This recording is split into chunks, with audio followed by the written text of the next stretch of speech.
चुटिया दोस्त के साथ आया है मैं। और दो कपल्स फोटोशूट कर रहा था।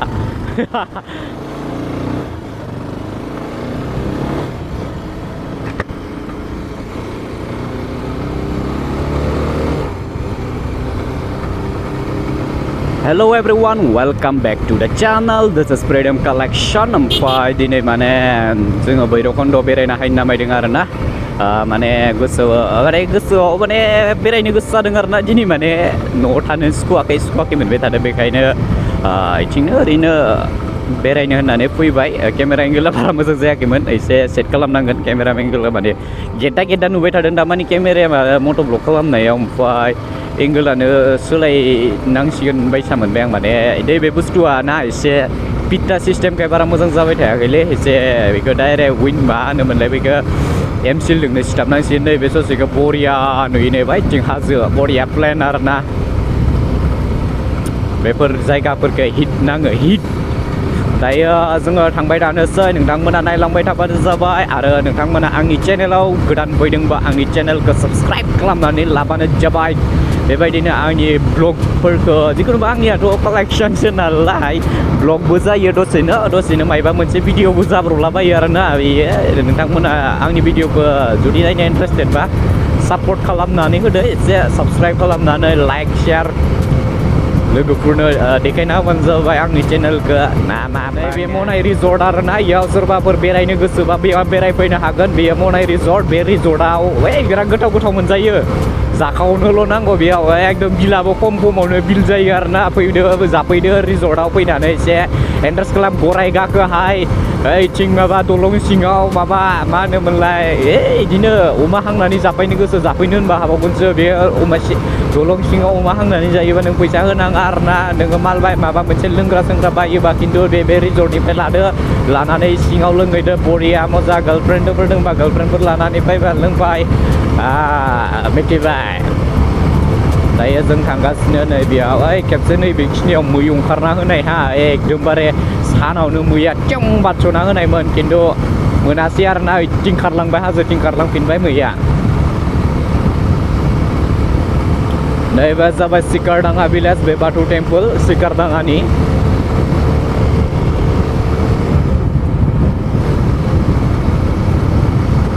जोंनि पुरना गामि आरोना बे सिकारडाङाया। जोंनि गामिया बेयावमोन, दा जों बेयाव थाला, बेलेगाव थाहैबाय आरोना जोङो। माने जायगाखौ सोलायबाय आरोना। माने मा बुंनो आरो मानि थाखाय सोलायनांगौ, बहुद काहानि दङ, सोलायनांनायनि जाहोनफोरबो दङ। बेखायनो नोंथांमोननो आङो गासैखौबो खिथाजोबला। एकदमबारे डेन्जार जन आरोना। माने मैदेर ओंखारबाय थायो। दाख्लैबो जोङो टेंगानिफ्राय थांना फैनाय टाइमाव नैबेयावनो मैदेर लोगो मोनदों आङो। माने लोगो सासेया माने गाव गारिखौ गोसा सलायबाय, बिनि गारि गाबनायजों मैदेरा होसोबोबाय। ओमफ्राय आंखौ माने लामायाव बेंसबाय आरोना मैदेरा। ओमफ्राय आंबो जेने तेने बाइकखौ बिनि सुन्दायथिंबाबो दानथेलायनानैबाबो लाना फैबाय आरोना। नैबेयावनोमोन दाख्लै मैदेरा आंखौ माबानाया। ओमफ्राय खारग'नो हाबाय आरोना। मानैमोन मैदेरा। ओमफ्राय मासेया एसे फलायाव दंमोन, मासेया लामायाव होसोबोबायमोन।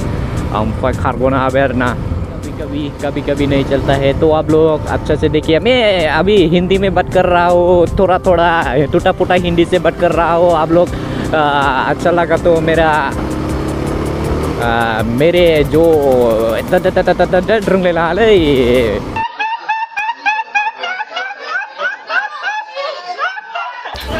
मैं हिंदी बोलने की कोशिश कर रहा है। तुम लोग कमेंट बॉक्स में कैसा लगा ठक करके जरा बता दीजिए। बंद करो, हाथ जोड़ के मैं मोदी साहब से गुजारिश करता हूँ, बोल दीजिए, कह दीजिए। ऐसा होता है यार ना हिंदी मेरा। कभी हिंदी भी बोलने के लिए सीखना पड़ेगा ना, पड़ता है। अगर हम करें तो करें क्या, बोले तो बोले क्या। वहाँ पर हमारा एक दोस्त है ना, वो दोस्त भी आएगा। भैरवकुंड में मेरा एक दोस्त है, वो हमारा गांव का है, क्योंकि वो मेरा बचपन का दोस्त था। वो भी आज इन्वाइट किया है, वो भी भैरवकुंड को आज मेरे साथ घूमो ऐसा बोल रहा था, इसलिए हम लोग आ गया। देखते हैं वो हमको क्या खिलाता है क्या पिलाता है, देखते हैं उसको थोड़ा मिलकर आता हो और वो उसका शायद उसका गर्लफ्रेंड भी आएगा। देखते हैं। मेरे पास तो गर्लफ्रेंड नहीं है क्योंकि मेरे पास एक मेरा चुतिया दोस्त है।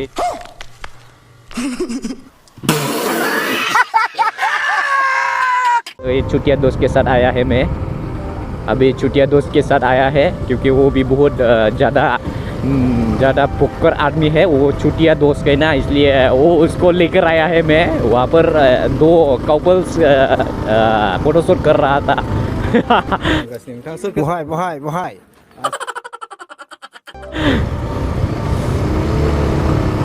हम लोग भी ऐसा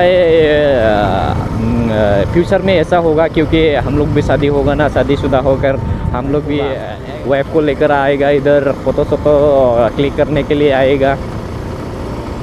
तो देखो ये बालीमुक्का रोड ब्यूटीफुल रोड है, आप लोग देखिए। इधर ऐसा हो गया मौसम के वजह से, इधर बारिश भी ज़्यादा आता है ना, इसलिए थोड़ा ख़राब भी होता है, कभी कभी ख़राब होता है, कभी कभी अच्छा होता है, कभी कभी लोकेशन ब्यूटीफुल हो जाता है। अच्छा, ऐसा ही यार ना, समझो आप लोग। कुछ इधर टूरिस्ट का कार भी बहुत आता है, इधर टूरिस्ट परमिट का कार भी बहुत आता है। उधर SSB लोग क्या बोलता है इसको, बैम्बू लेकर गया है क्योंकि वो लोग कैंप में कुछ ज़रूरी होगा। Wah, डेन्जार गोजौलै लामाया। दिनैसो हायबाय बिराद गोबावनि उनाव बे लामाखौ दिनैसो सलायफिननो मोनबाय। माने बै गाहायथिंसो थांबाय थानो गोनां जायोमोन आरोना, ओमफ्राय दिनै हायबाय बे लामाथिं। ओमफ्राय जोङो माने मोनसिगोन आरो भैरबकुन्द। बैथिंसो थांमोन ना, बेखायनो बे ससेखौ बिराद गोजौ मोनना लानाय आरो दायो।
बेनो जाबाय भुटान अरुणाचलनिफ्राय बोहैबोनानै ओरै थांबाय आरोना, इथिं भैरबकुन्द'नो एसां बरिया जायगा। इथिं मायो दायो दलं बानायगासिनो आरो, बे दलङा कमप्लिट जाबा इथिंसो खारगोन माबाया, ओमफ्राय बे सुसगेटनो थागोन आरोना, ओमफ्राय इथिं खारगोन आरो। भिउखौ बिनिफ्राय नायोबा नै एकदम बरिया। इथिं बिबार गायजोब्बाय, ओमफ्राय बे बिबारा एसे गिदिर देरोबा मोजांसिन जाबावगोन आरोना, बिउटिनो नै बिथिं। दा बरिया नुदोंना नै इथिं आर्ट खालामनायफोरखौ गाजा नुदों। सोर बे जायगायाव भिजिट खालामफैदो बरिया। दायो आरो गरम बोथोराव बांसिन मोजां जायो। नै बिथिं दङ हासुग्रा टयलेट, नैथिं हासुहैबाय सासे, नैबे हासुनो थांदों बे टयलेटआव। ओमफ्राय नै बिथिं मोनसे अन्थाइयाव बर'नि खुलुमनाय मोनसे आखिना दोनदों आरोना, बरियानो। हेल' एभ्रिवान, जों दायो माने सफैबाय आरोना भैरबकुन्द सफैबाय। ओमफ्राय बेयाव मोनसे भेलि दङ आरोना, इथिं आइ लाभ भैरबकुन्द माबा दङ, भेलि दङ। ओमफ्राय इथिंनो माने सुइमिं पुल मोनसे दङ आरोना, सुइमिं पुलाव दुगैनो होनबा दुगैनो हायो, खिन्थु जोङो दायो दुगैया, माने बारा गरम मोनाखै आरोना। बेयाव नै बिदि जायो आरोना दुगैनाय सिस्टेमा। सोरबाफोर दुगैनो गोसोबा बेयाव फैबानो जाबाय दुगैनो। बेसेबां गोथौ नायनो हागोन नै, टायार लानानैबो दुगैनो हागोन आरो इयाव। ओमफ्राय सोरबा दुगैनानै बेयाव हासुनानैबो गालाङो।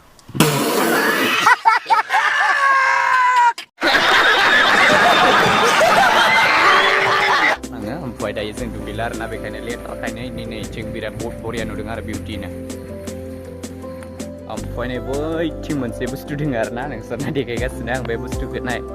एया मैसो ना मा होनगोन बेखौ, मैसो। इथिं मैसो दङ, इथिं मैसो मोनसे दं, ओमफ्राय इथिं सब जिरायग्रा दंजोबो आरोना। बुस्थु दङ डाइनासर बरिया दङ आरोना इयाव डाइनासर दङ बे डाइनासरखौ देखायगासिनो आं नोंथांमोना नायलांबाय थाबानो जाबाय आरो नोंथांमोनाथ' हाइवे जाखादों भैरबखुन्ड बेफोरखौ नुबायानो जानांगौ माने गोबां पुरना जाबाय आरोना बे बुस्थुआ पुरना जाखांबाय ओमफ्राय दायो इथिं दङ आरोना डाइनासरा नैबे जाबाय डाइनासर ओमफ्राय हाथाइखौ नाय हाथाइया डेन्जार हामा दङ बिनि हाथाइया ओमफ्राय इथिं गेलेग्रा दङ आरोना सब नैयाव जिरायनानैबो थानो हागोन ओमफ्राय नैबेयाव मोनसे आर्ट खालामना दोनदों आरोना बरिया जायगा आर्ट खालामना दोनदों बेयाव ओमफ्राय आं इयाव दायो मोननैसो फट' लानो नामायदों बे फट'खौ नोंथांमोना आंनि इन्सटाग्रामाव नुगोन नोंथांमोना आंनि इन्सटाग्रामाव फल' खालामबानो जाबाय आरोना बरिया आरोना जायगाया माने एकदमबारे प्लेसआ बरिया आरोना इस्का थान्दानो ओमफ्राय नैबेयाव माने गांबो दंलायलायबावोसो नैबे गांखौ नाय गाङा नायना गाजा नांदों बे गांखौ मालायफोरखौ दुगैनाय नुनानै आंबो दुगैनो गोसो जादों बाट आं दुगैया आरोना दायो एकदमबारे मालाय दुगैनायखौ नायगोन खिन्थु लाजियो आं दुगैनो माने जोङो एक्सट्रा ड्रेस लाबोआखै आरोना ओमफ्राय लोगोफोरखौ नाय बिराद बेंग्रा खालामगासिनो सोर सानैया नै मा खालामबाय थादों एकदमबारे गोरलै गथ'आनो जोबा आरोना इसोरो गथ' गोरलैयानो मा खालामखो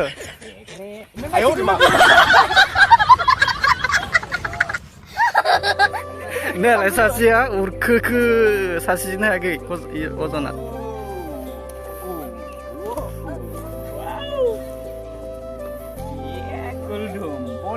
मारै मोनदों एकदमबारे बरिया गथ'फोरनि माबा गथ' गोरलैनि गोसो समखौ गोसोखांनाय लायदों गोदोनिखौ नामा गोदोनिखौ गोसोखांदों आरोना बरियाखा सोर खालामनो मोनाखै खालामबाय बेयाव भैरबखुन्दआव फैनानै होदों नै दा माखौ गेलेगोन नोङो आं बुंखौ नाय माबा मैदेर दङ ओइथिं एलिफेन्ट दङ ओइथिं राइन' दङ बेखौ नायना हायगोन आं दायो फैदो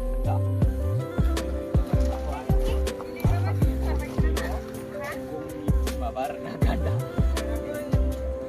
बेयो माने कार्टुनजोंसो बानायनाय नामा सिङाव जेबो गैया नै बेखौ आसामावल'सो मोननाय जायो आरोना बेखौ थसेल' गंखौ आसामनि बाहेराव जेरावबो मोना बेनि थाखायनो मुंदांखा नामा आसामा बे थसेल' गंनि थाखायनो बिराद मुंदांखा जायो आरोना राइन' बेयाव गाखोनो हागोन एबा गाखोगोन आं दायो बाइक ना गाखोबा ओमफ्राय माने नै बियो मोनसे जिरायग्रा प्लेस आरोना इथिं मोनसे अर्डार खालामो जिखुनु माल अर्डार खालामदो इयाव जिरायदो ओमफ्राय जादो आरोना ओमफ्राय इथिं मोनसे बुस्थु दंबावो हाय आं देखायगासिनो ओमफ्राय बे जाबाय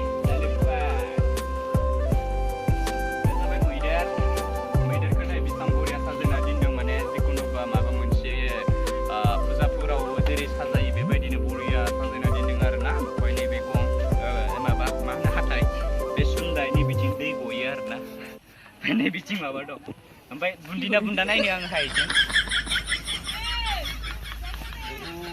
बुन्दिना बुन्दाथाय लग' गैया नामा जेबो गैया कौन है कहाँ से आते हैं बिखौ भिजिट खालामनांगौ भैरबखुन्दनि माबा आरोना वाइन शप बेयाव वाइन शप सब माल मोनजोबो बेयाव अमा हांनाय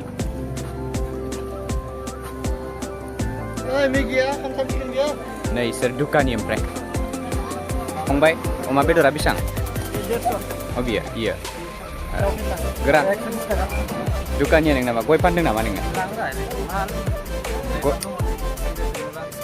आं सिगारेट सोबनाय गारबाय बारा गैया दिनै माने देवबारावबोसो डेन्जार मानसि जायो ओरैबायदि साफा रिल्स बनायनो नै बिथिं थानानै रिल्स बानाय बरिया नुयो आरोना बिथिं थानानैबो रिल्स बानाय बरिया नुयो गाजायाव मोनसे माइब्रा हाजो दङ आरोना बे माइब्रा हाजोआ माने देग्लाय खुरखा लांगोन ना मागोन मिथिया आरोना डेन्जार हामा फिसा साल'सै दङ बे माइब्रा हाजोआ ओमफ्राय जोङो दा बे माइब्रा हाजोनि खाथियावनो दङ आरोना बिथिं सोरबा पार्टि खालामनायफोरा बिदि खना खनलायाव थायो जों खिन्थु लांदाङाव आरोना जोंना स्प्राइटसो नालाय स्प्राइट लोंगोनखाय जोङो माने लांदाङावनो दङ आरोना बिथिंबो पार्टिफोर दङ बिराद पार्टि सोलिबाय थादों बिथिं बाइकबो दङ बाइकनि दलहायावबो मानसिफोर दङ आरोना एकदमबारे लकेसनफोरा भिउफोरा नाय बिराद बरिया